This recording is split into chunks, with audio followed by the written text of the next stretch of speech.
اللہ کہتا وحی کا دوسرا طریقہ میں فرشتہ بھیجتا جو فرشتہ زمین پر اللہ کا حکم لے کے آتا تھا وہ زہرا کے دروازے پہ درزی بن کے کھڑا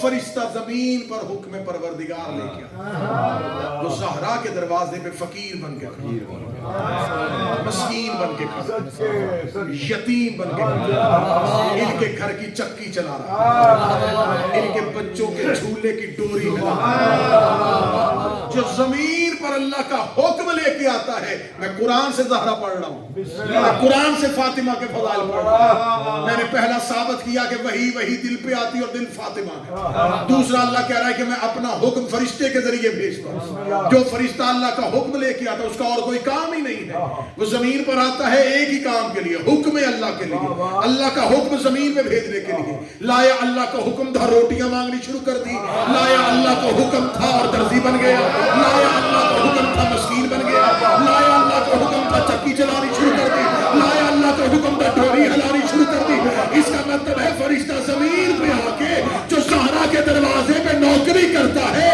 یہ اپنی مرضی سے نہیں کر رہا اللہ کے حکم سے کر رہا ہے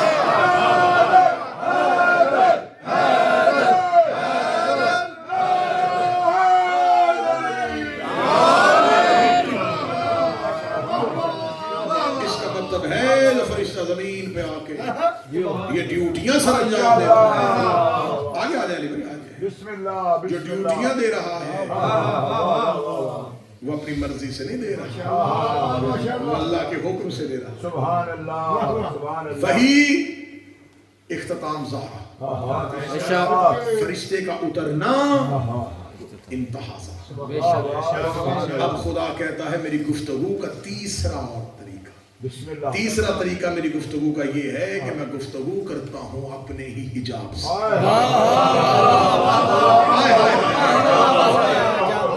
میں گفتگو کرتا ہوں اپنے ہی حجاب سے میں نے قرآن سے استدلال لے کے ثابت کیا کہ وہی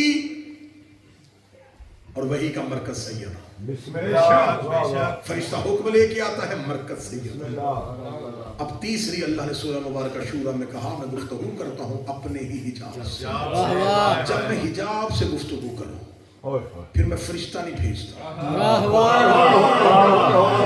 پھر میں وحی نہیں بھیجتا پھر میں خود بولتا جب میں خود بولوں تو حجاب سے بولتا جب میں خود بولوں تو حجاب سے بولوں یہاں مجھے ضرورت ہی نہیں ہے فرشتے کی یہاں مجھے ضرورت ہی نہیں ہے وحی کی میں گفتگو کرتا ہوں حجاب سے جاؤ قرآن کے حافظ اور قرآن کے قاریوں کھلا چیلنج ہے حسین کے سزادار کا مجھے ایک ایسا موقع بتاؤ جس میں اللہ اپنے حجاب سے بولا ہو اللہ یا فرشتے کے ذریعے بات کرتا ہے یا وحی کے ذریعے بات کرتا ہے نبیوں سے گفتگو کرتا ہے وحی کے ذریعے سے زمین پر اتارتا ہے فرشتے کو ایک ایسا موقع آیا ہے جہاں پر فرشتہ سدرۃ المنتہا پہ کھڑا ہے جس میں وحی لے کے آ رہی تھی وہ وحی کھڑا ہو گیا جس میں وحی ہوتی تھی وہ پردے کے قریب آ گیا پردے سے پھر ایک آواز آنی شروع ہوئی اس کا مطلب جس پردے سے آواز آئی اس پردے کو زہرا کہتے ہیں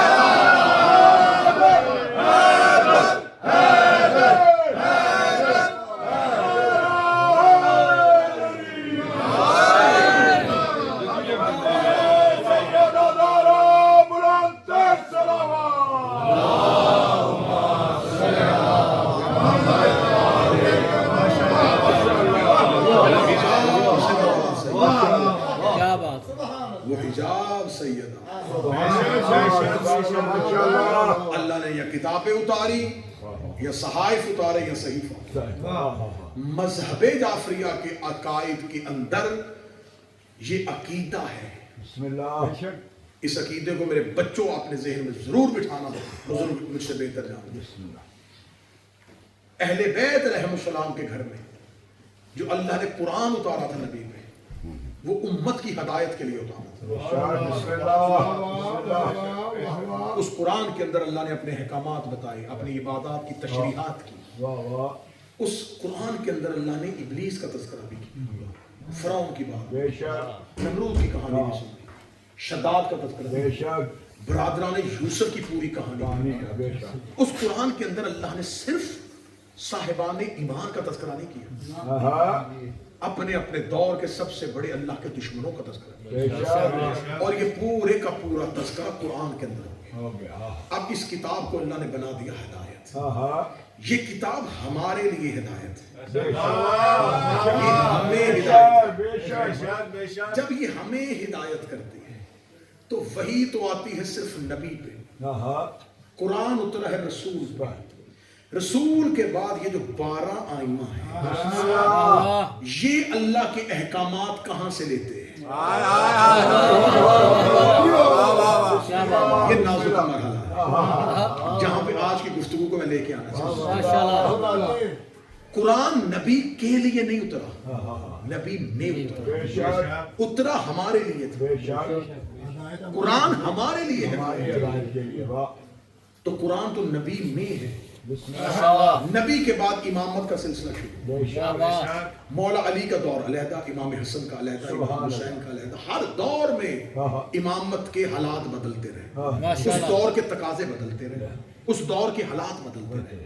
اب اس دور کا امام جو زمین پر اللہ کے اس نظام کا نافذ کرتا ہے، جو اللہ کا نمائندہ ہے، اس تک اللہ کے احکامات کیسے پہنچ رہے ہیں؟ بسم اللہ ہم ایک قرآن کے قائل ہیں جو نبی پہ آ گیا، بسم اللہ اگر یہ اس قرآن سے ہدایت لیتے ہیں تو پھر اس میں اور امت میں فرق کیا ہے؟ سب کے ہم بھی اسی قرآن سے ہدایت لیں اور یہ بھی اسی قرآن سے، اگر یہ اسی قرآن سے رہنمائی لیتے ہیں پھر امت میں اور امام میں فرق کیا ہے؟ فرق کیا دروس آئے صاحبان مل کے بلند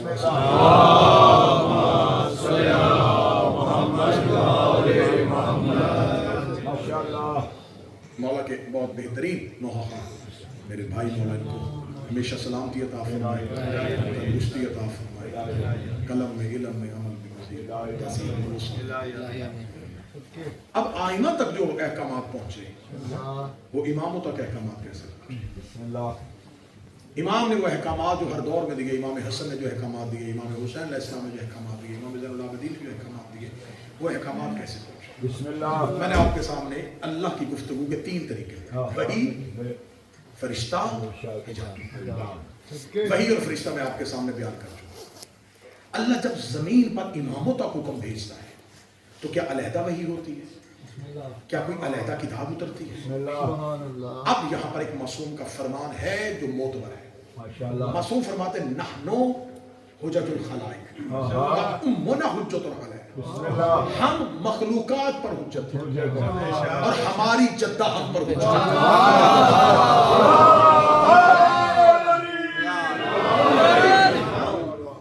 مخلوق پر حجت، حجت کسے کہتے ہیں؟ دلیل کو۔ ہم زمین والوں پر اللہ کے ہونے کی دلیل ہے ماشاءاللہ اور ہمارے لیے اللہ کی دلیل ہے، ہماری جدہ فاطمہ۔ خطیب تشریف فرمائے ہیں، ذاکر النوحہ خان تشریف فرمائے، حجت کی جو فلسفہ اور منطق میں تعریف ہوئی ہے وہ یہ ہوئی ہے، ایک چیز ہوتی ہے مجہول، ایک ہوتی ہے معلوم۔ جو چیز انسانی علم میں ہو اسے معلوم کہتے ہیں، جو انسانی علم میں نہ ہو اسے مجہول کہتے ہیں۔ مثلا ہم یہ کہتے ہیں کہ اس وقت اس امام بارگاہ کے اندر مومنین بیٹھے، یہ معلوم ہے، بسم اللہ اور مجلس امام حسین علیہ السلام میں ملائکہ بھی آتے ہیں، بسم اللہ بے شک جس کی تصویر بھی ہو اور تصدیق بھی ہو اسے معلوم کہتے کیا ہیں، جس کی صرف تصدیق ہو تصویر نہ ہو۔ مذہب اسلام میں زیادہ چیزیں مجہول ہیں، کم چیزیں معلوم ہیں۔ اللہ ہے، تصدیق ہے،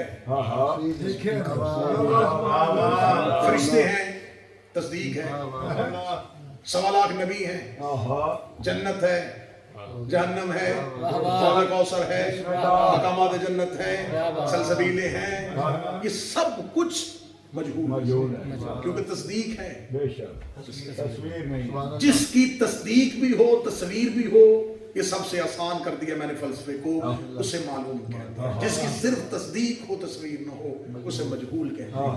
حجت کسے کہتے ہیں؟ جو مجہول کو معلوم میں لا کے دکھائے اسے حجت کہتے ہیں۔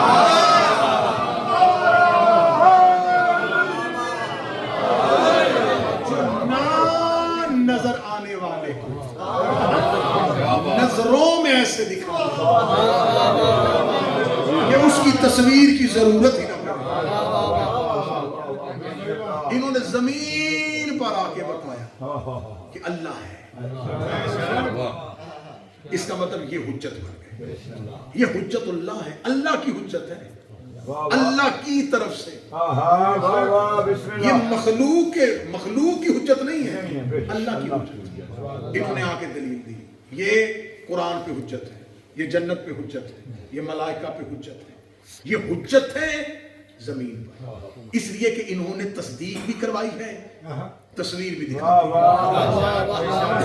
جو مجہول کو معلوم میں لا کے دکھائے اسے حجت کہتے ہیں۔ اب اتنی آسان تعریف کے بعد اب فرمانے معصوم سننا۔ معصوم فرماتے ہیں ہم مخلوق پر حجت ہے، ہماری جدہ زہرا ہم پر حجت ہے۔ بدن ایسے جبریل کے پروں کی طرح کانپے گا، میں حقیقت سیدہ کا اتنی سی پر اور اتنی سی پرواز جس کی بشر میں جرت نہ ہو، وہاں میں واما ادراک ما لیلۃ القدر کی اس منزل پہ پہنچنے لگا ہوں۔ اس کا مطلب معصوم فرما رہے ہیں ہم تمہیں مجہول کو معلوم میں لا کے دکھاتے ہیں، ہم تم پہ حجت ہے، اور جو ہمیں مجہول کو معلوم میں کر کے دکھائے اس کا فاطمہ۔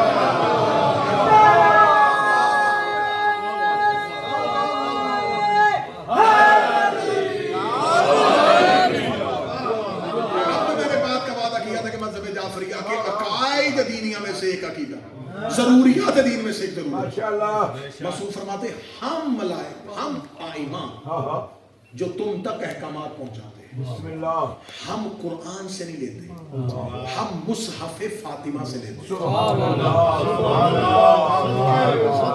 معصوم فرماتے ہم میں سے ہر امام کے پاس مصحف فاطمہ ہے۔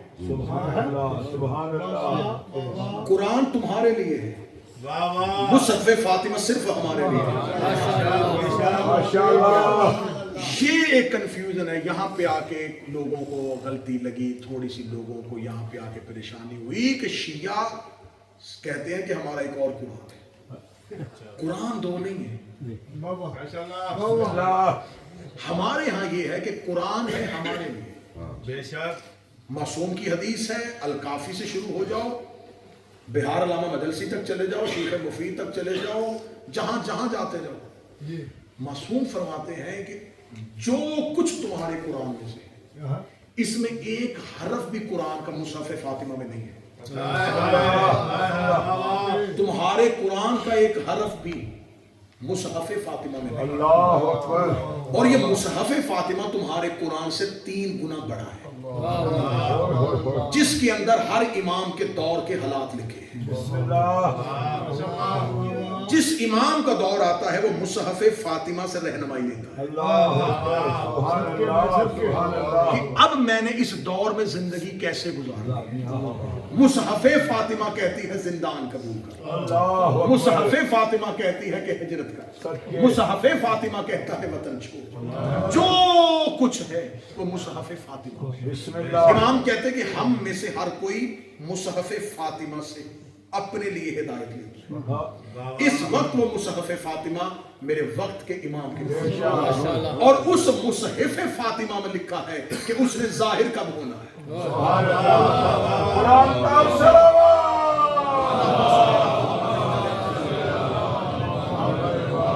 نازک مرحلہ اور ممبر ایسے موضوعات سے آشنا نہیں، یہ موضوعات ممبر کے موضوعات ہی نہیں، یہ علمی ابحاث کے دوران یہ زیر بحث، اور میں نے ممبر پہ عوام کے سامنے چھیڑ دیا۔ مصحف فاطمہ امام فرماتے ہر معصوم اس مصحف سے لیتا ہے، اس مصحف میں لکھا ہے کہ 12ویں کا ظہور کب ہونا ہے۔ یہ تم کہتے ہو نا کہ اللہ کو صرف پتا ہے کہ ظہور کب ہونا ہے، زہرا کو بھی پتا ہے کہ ظہور کب ہونا ہے۔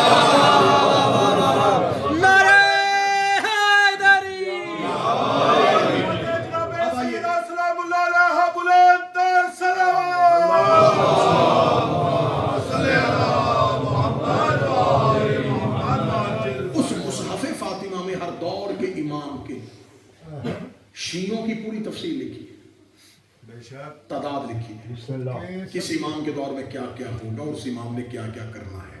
یہ مصحف فاطمہ. بسم اللہ سوال تمہارے ذہنوں میں کہیں نہ کہیں گردش کر رہا ہے کہ یہ مصحف فاطمہ سیدہ تک کیسے پہنچا. بسم اللہ اب آئیے پھر معصوم سے پوچھتے واہ واہ معصوم فرماتے ہیں رسول اللہ کے بعد مسلسل زمین پر زہرا کی حویلی میں فرشتے نازل ہوتے رہے.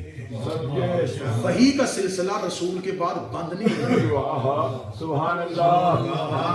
اور مصحف فاطمہ میں ایک زیر زبر حرف بھی ایسا نہیں جو فرشتے نے زہرا کو آ کے بتایا. مصحف فاطمہ میں جو ساری گفتگو ہے جو اللہ نے بغیر وسیلے کے فاطمہ سے کی ہے.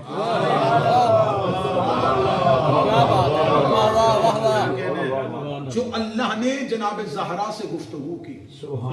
بی بی زہرا اللہ کی اس گفتگو کو سنتی اور مولا علی سے لکھواتی. وہ جو مصطفیٰ کے دور میں قرآن کا وارث تھا نا وہ زہرا کا کاتب ہے.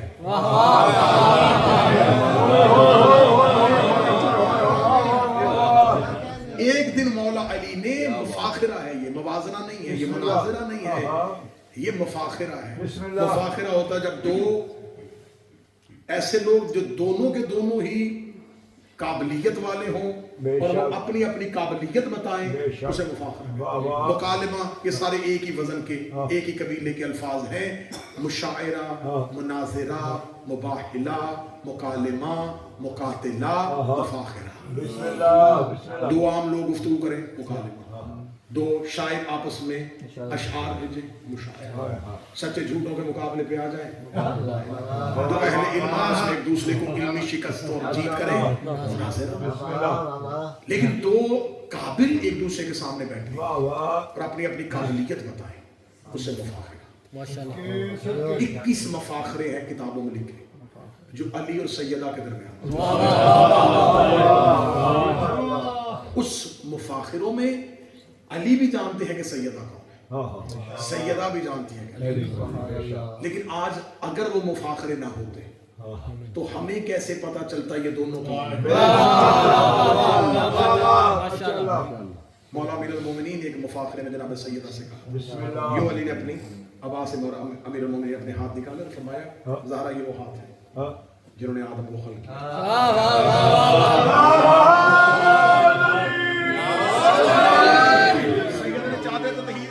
ہاتھ کر کے علی کے ہاتھوں کا بوسہ لیا, فرمایا قربان ہو جائے زہرا ان ہاتھوں پہ جنہوں نے آدم کو خلق کیا تھا. لیکن کائنات کا مالک آپ خود بتائیں, آدم اکیلا تو خلق نہیں ہوا, آدم کے ساتھ ایک مستور بھی خلق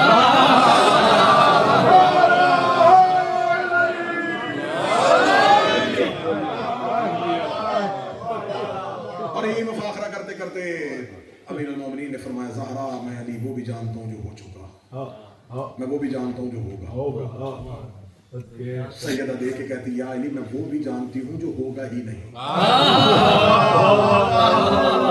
اب اس کی اگر گہرائی میں چلے جائیں گے تو بات بڑی طوالت پکڑ جائے گی. جو ہو چکا یہ بھی لوح میں لکھا ہے, جو ہوگا یہ بھی لوح میں لکھا ہے, لوح محفوظ پہ لکھا ہے, ماضی بھی اور مستقبل. سیدہ کہتی میں وہ بھی جانتی ہوں جو لوح پہ لکھا ہی نہیں. اس میں امام رضا کا ایک مناظرہ ہے.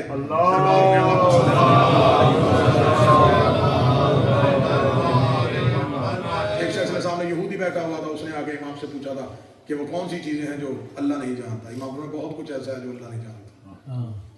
سامنے بیٹھے مسلمان شہدر ہے, اس نے کیا ہو گیا اہل بیت کو, ہم کہتے ہیں اللہ سب کچھ جانتا ہے, یہ کہتے ہیں بہت سی چیزیں ہیں جو اللہ نہیں جانتا. امام نے فرمایا اللہ دو ہوں گے یہ اللہ نہیں جانتا. اور امام نے پھر وہ ساری چیزیں پڑھی جو ہو ہی نہیں سکتی. سیدہ نے کہا میں وہ بھی جانتی ہوں جو ہوگا ہی نہیں. یہ سب کچھ کہاں ہے؟ مصحف فاطمہ جو اللہ نے زہرا سے گفتگو کی. آج ہمارے گھروں میں قرآن کے بعد جو معتبر کتاب ہے وہ کون سی ہے؟ نہج البلاغہ مولا علی نے نہیں لکھی, سید رضی نے لکھی. خطبے مولا علی کی ہے, اکٹھے سید رضی نے کی. یہ کتاب گفتگو علی کی ہے, تالیف سید رضی کی ہے.